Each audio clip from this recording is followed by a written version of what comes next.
안녕하세요. 굿상담 클리닉 부원장 나연정입니다. 상담을 하다 보면 가정보다 친구를 우선시하는 남편들이 있습니다. 아내는 말합니다.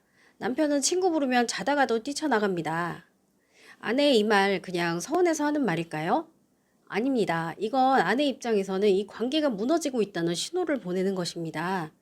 그래서 오늘은 친구가 부르면 바로 나가는 남편, 무엇이 문제이고 어떻게 해결해야 할지 알아보려고 합니다. 먼저 여러분, 가정보다 친구를 우선시하는 이 남편 도대체 왜 이러는 것일까요? 단순한 생활 패턴이 그런 거다라고 이야기할 수 있지만 사실은 그렇지 않습니다. 남편은 관계의 우선순위가 완전히 뒤집힌 상태로 잘못 살아가고 있는 것입니다. 이런 남편들 대부분 이렇게 말합니다. 나 가정에 책임 다하고 있고 돈 벌어 오잖아. 예, 맞습니다. 우리 아버지 돈도 제대로 못 벌어왔는데 나는 그건 확실히 하잖아 하면서 막 뿌듯해합니다, 스스로. 그럼 아내는 솔직하게 이런 생각을 합니다. 역시 집안을 보고 결혼했어야 했어. 시아버지 보고 결혼했어야 됐는데. 정말 뼈 때리는 말이죠. 이런 경우에 남편들의 성장기를 보면 가정 불화가 많았고 부성, 모성 결핍 다 경험하며 자란 경우들이 정말 많습니다.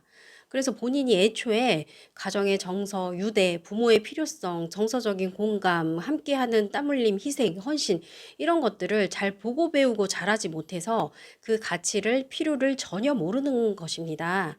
즉, 이 남편의 우선순위는 1위가 돈 버는 거, 2위가 바깥생활 취미, 그리고 3위 정도가 이제 가정이 된다는 것이죠.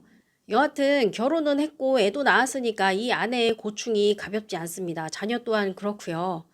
남편에게 사랑받지 못해서 혼자인 것 같아서 힘들고 아버지에게 사랑받지 못해서 결핍감을 느끼는 가족입니다. 특히 아내는 혼자서 가사 육아 다 해내야 되니까 너무나 억울하겠죠. 요즘 같은 맞벌이 시대에 개념 없는 남편 만나서 아내 고생이 가볍지 않습니다. 그래서 아내는 속으로 생각하죠. 이거 이혼을 해야 되나 살아야 되나 말아야 되나. 이 남편의 가치를 자꾸 따져봐요. 경중 있을 때와 없을 때를. 네, 그리고 자녀는 어때요? 모성 받듯이 부성을 받아야 할 주머니가 있는데 비어 있으니까 공허합니다. 다른 집 아버지들이 너무나 아이들한테 잘해주는 거 보면서 부러워하죠. 나 왜 저 집에서 안 태어나고 이 집에서 태어났어? 이렇게 이야기하기도 합니다. 제가 지난주에도 이런 부부를 상담을 했는데 이런 경우 남편에게 꼭 드리는 이야기가 있어요. 아내가 너무 배가 고파서 나 밥 좀 줘라고 했는데 남편이 친구들이랑 나가서 밥 먹고 집에는 신경도 안 쓰는 거예요. 그리고 나서 몇 시간 뒤에 치킨을 사옵니다. 정말 맛있고 비싼 거. 예, 근데 이 아내 그 치킨 먹고 싶을까요? 이미 상처받을 때 방치됐기 때문에 먹고 싶지 않습니다. 이 치킨을 먹는 것 자체가 아내에게는 모욕입니다. 그래서 아내는 나 당분간은 치킨 안 먹을래 이야기합니다. 아내도 자존심이 있으니까요. 혹은 자녀가 아버지랑 놀고 싶어서 기다리는데 아버지는 늘 바깥 생활에 치중해 있어요. 그럼 아이는 외롭고 섭섭하고 나중에는 포기하고 아버지에 대한 기대도 마음도 접습니다. 그리고 성인이 돼요. 노년에 아버지가 나타나서 아들 이러면 그냥 좀 어색하고 정서적으로 좀 짐이 되고 그리고 이렇게 이야기하죠. 아버지가 나한테 돈으로 키웠듯이 나도 아버지의 노년에 병원비 열심히 대주려고 노력할 테니까 만남, 통화 이런 말 거는 것만큼은 자제해 주세요라고 말할 수 있습니다. 굉장히 자연스러운 이치입니다. 그리고 또 하나 중요한 문제는 자녀가 아버지의 회피 습관을 배운다는 사실입니다. 아버지가 가족보다 친구를 우선시하는 모습, 이걸 보면서 정말 싫었지만 본인도 그런 어른이 된다는 거죠. 가정은 중요하지 않아. 밖이 더 중요해. 돈만 잘 벌면 돼. 이런 생각을 하고 결혼을 한다는 거예요. 그럼 또 아내가 불만이 생기겠죠. 그러면서 부부 갈등을 하고 아버지처럼 아들도 이혼 위기를 겪을지 모릅니다. 그리고 이 집안은 대대로 부성 결핍이 지속되던 집안이 되겠죠. 어찌됐건 이 가정의 아내가 중심을 잡고 있고 관제탑이고 하니까 아내가 결국 남편에게 반격을 합니다. 나도 이제 안 참아. 이제는 당신에게 더 이상 주지 않고 내가 받는 것에 집중하고 살 거고 그냥 집은 어질러진 채로 살아. 당신이 안 치울 거면. 예. 그러면서 아내가 자기 인생을 살기 시작합니다. 그럼 남편은 흠칫 놀라죠. 아내가 변했다. 근데 이때 이 남편이 눈치가 좀 있으면은 아내한테 맞추고 충실하려고 매우 노력을 하면 그나마 다행인데 괜히 근본도 없는 가부장적인 태도를 들고 나오거나 여전히 공감 못하고 이기적인 태도를 유지한다면 부부싸움은 불가피하고 이 남편의 중년, 노년, 장년기에 이혼 요구를 받을 수 있습니다. 예, 이때 싸움은 단순한 부부 싸움이 아닙니다. 관계를 끝내느냐 마느냐 이게 되게 아내한테는 중요한 사안이 될 거예요.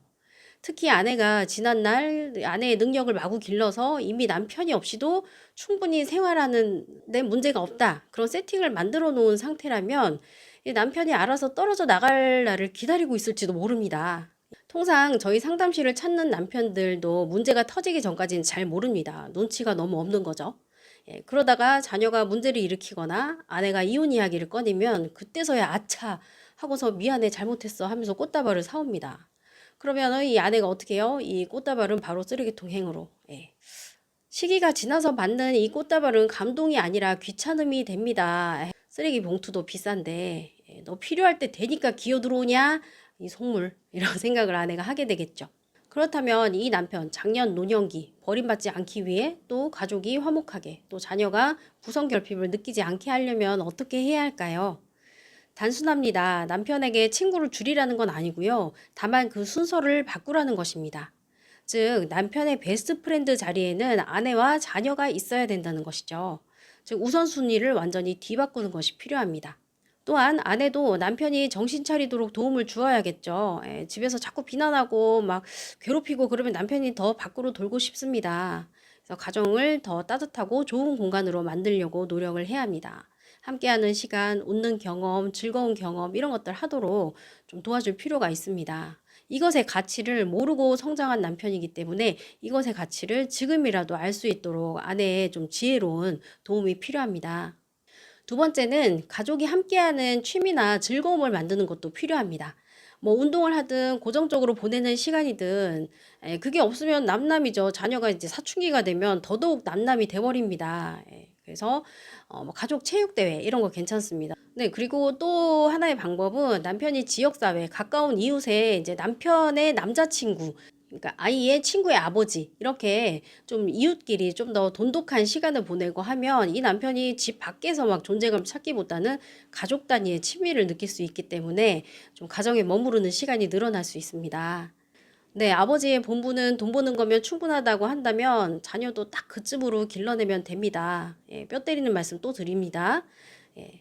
다만 가정에 충실한 옆집 아버지들이 아들들을 얼마나 멋지게 길러내는지 나중에 훗날 그거 보고 후회는 하지 않으시길 바랍니다.